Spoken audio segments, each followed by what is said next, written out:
സ്നേഹമുള്ള സഹോദരങ്ങളെ, പ്രഭാതവന്ദനം. ഇന്നത്തെ സുവിശേഷം വായിക്കുമ്പോൾ ഒരു വലിയ കാര്യം കാണാൻ പറ്റും.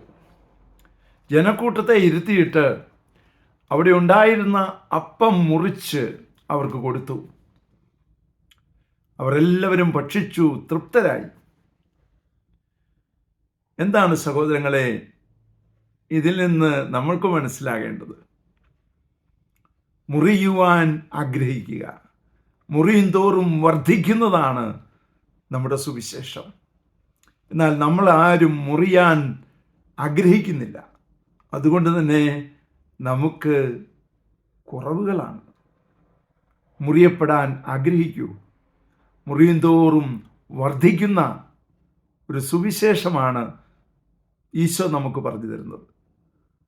അതുകൊണ്ട് പരാതിയില്ലാതെ മുറിയുമ്പോൾ പരാതിയില്ലാതെ ഇരിക്കുവാൻ ശ്രമിക്കുക.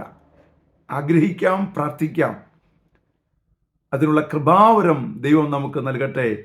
പ്രാർത്ഥിക്കുന്നു. പരിശുദ്ധ അമ്മേ സഹായിക്കണേ. വിശുദ്ധ ഔസേപ്പ് പിതാവേ ഞങ്ങൾക്ക് വേണ്ടി പ്രാർത്ഥിക്കണേ. പരിശുദ്ധാത്മാവേ എഴുന്നള്ളി വരണേ.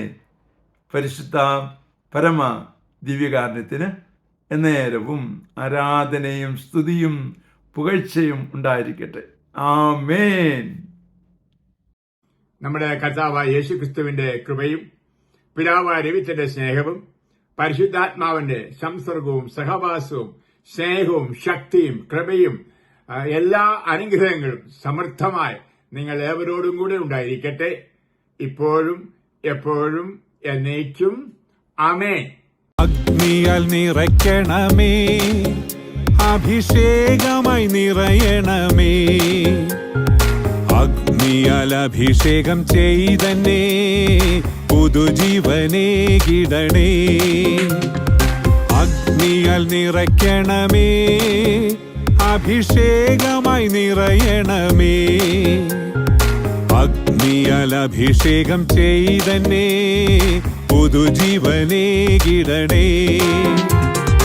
ആത്മാവേ തീനാളമായി ദാസരിൽ വന്നു നിറയണമേ.